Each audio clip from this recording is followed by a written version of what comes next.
process. Put them in these cones. Dad kills them. Take them over here. Scald them. Try to keep this about 150.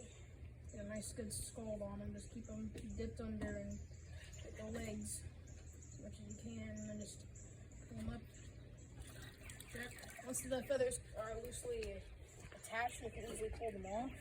That means you can ready to cool them off and pluck them. But this guy shouldn't be too long.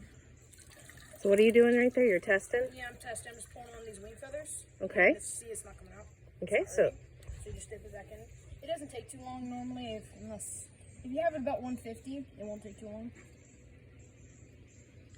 That should be about.